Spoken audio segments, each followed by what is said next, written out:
દેશની સીમાઓ માતાના વસ્ત્ર સમાન છે. તેનું રક્ષણ કરવું દરેક ભારતીયની ફરજ છે. ભીષ્મ પિતામહ. નમસ્કાર દર્શક મિત્રો, સરહદ ન્યૂઝ ચેનલમાં આપનું સ્વાગત છે. હું અનિતા ગોસ્વામી. હવે જોઈએ સમાચાર વિસ્તારથી. ભુજ ખાતે ગૌમાતાને રાષ્ટ્રમાતા જાહેર કરવા ભુજ કલેક્ટરને ગૌમાતાની આગેવાની હેઠળ પ્રાર્થના પત્ર અપાયું. સમગ્ર કચ્છ જિલ્લાના સાધુ સંતો મહંતો તેમજ ગૌપ્રેમીઓ એ ભુજ કલેક્ટર કચેરી ખાતે કલેક્ટરને દેશમાં ગૌમાતાને રાષ્ટ્રમાતા જાહેર કરવા ગૌમાતાની આગેવાનીમાં પ્રાર્થના પત્ર આપવામાં આવ્યું હતું.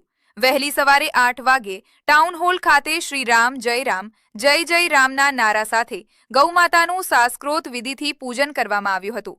ત્યારબાદ સેંકડો સાધુ સંતો મહંતો તેમજ ગૌભક્તો ટાઉન હોલથી રેલી સ્વરૂપે કલેક્ટર કચેરી ખાતે પહોંચી આવેદનપત્ર આપ્યું હતું. એકલધામ મંદિરના મહંત શ્રી દેવનાથ બાપુ, પાકડસર જાગીરના મહંત શ્રી કૃષ્ણાનંદ, સચ્ચિદાનંદ મંદિરના મહંત શ્રી ત્રિકમદાસજી, રુદ્રાણી જાગીરના મહંત શ્રી લાલગીરી, નારાયણ સરોવર મંદિરના મહંત શ્રી સોનલ લાલજી મહારાજ, માધાપર પ્રદીપાનંદજી મહારાજ, રાયમાલધામ આશ્રમના ધનેશ્વર મહારાજ, ભારાપર જાગીરના ભરત ડાડા, ભચાઉ અવિનાશ જોશી, જૈન સમાજના જૈન મુનિઓ, અંજાર દશનામ ગોસ્વામી સમાજના પ્રમુખ ત્રંબકપુરી એ ગોસ્વામી, જગદીશગીરી ગોસ્વામી, અમૃતગીરી ગોસ્વામી, જગદીશગીરી ગોસ્વામી, રાજુબા ગઢવી, મુકેશભાઈ સેવક સહિતના હાજર રહ્યા હતા. સંચાલન દીપકભાઈ પટેલ દ્વારા કરવામાં આવ્યું હતું. રિપોર્ટ બરદેવપુરી ગોસ્વામી, સરહદ ન્યૂઝ બ્યુરો, ચીફ, કચ્છ.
સાહેબ, સમગ્ર ભારતની અંદર ગો સન્માન અભિયાન ચાલી રહ્યો છે.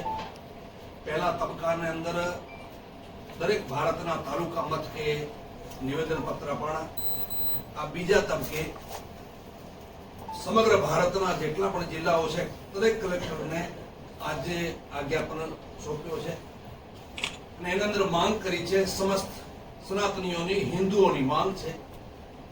ભારત સનાતન પરંપરાનો દેશ છે, હિન્દુઓનો દેશ છે.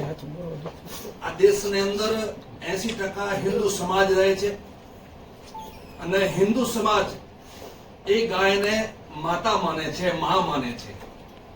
એટલે દરેક સનાતનની માંગ છે કે ગાયને રાષ્ટ્રમાતા બનાવે અને આ પુણ્ય ભૂમિ ઉપર જો ગાયનો રોજ કતલ થાય છે એ ગાયને કપાતી બંધ થાય એટલા માટે આ આવેદનપત્ર સંતો, ભક્તો, સનાતનીઓ, ગોપ્રેમીઓ, ગો ભક્તો બધા સાથે મળીને આવેદનપત્ર આપણે પાઠવ્યો છે.